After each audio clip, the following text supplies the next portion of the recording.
À l'occasion du 10e anniversaire du lancement de l'initiative La Ceinture et la Route, l'exposition d'œuvres d'art intitulée Spectacle de l'intégration est présentée au Musée national des beaux-arts de Chine. L'exposition se concentre sur 180 pièces d'œuvres provenant de plus de 60 pays d'Asie, d'Afrique, d'Europe, d'Amérique et d'Océanie qui participent à l'initiative La Ceinture et la Route. Elles comprennent des peintures à l'huile, des gravures, des sculptures et des œuvres issues d'autres disciplines artistiques. L'artiste chinois Ikai, qui a visité l'exposition, a déclaré que la diversité d'œuvres de l'exposition lui avait laissé des impressions profondes. D'un point de vue professionnel, les styles et les méthodes des œuvres de cette exposition sont très diversifiés, ce qui s'inscrit également dans la tendance actuelle. Aucune œuvre d'art n'est parfaite. Et si toutes les œuvres étaient les mêmes, ce ne serait pas une bonne chose. Chaque artiste doit donc montrer son propre style.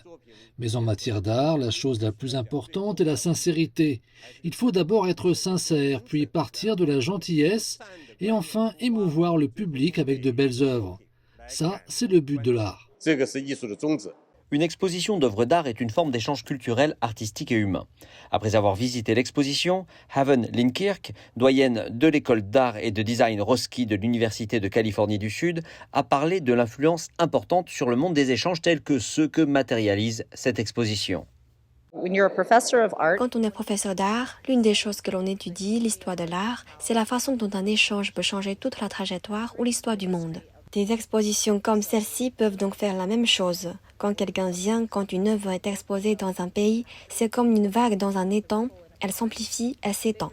Parfois ce sont les mécènes, les personnes qui viennent en visite, qui regardent les œuvres. Parfois ce sont les artistes eux-mêmes et la manière dont ils envisagent l'œuvre lorsqu'elle arrive dans une autre région. Je pense donc que des échanges comme celui-ci sont extrêmement importants. On ne sait jamais ce qui peut en résulter.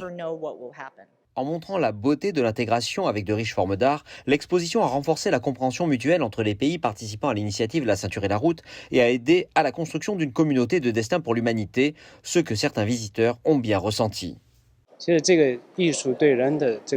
En fait, l'art lie d'une façon imperceptible les peuples de toutes les nations et de tous les pays. Ce pouvoir est subtil, silencieux et relativement permanent. Les échanges et l'interaction qui passent dans cette exposition artistique peuvent en fait aider diverses nations à éliminer les barrières entre eux, puis à mieux s'intégrer.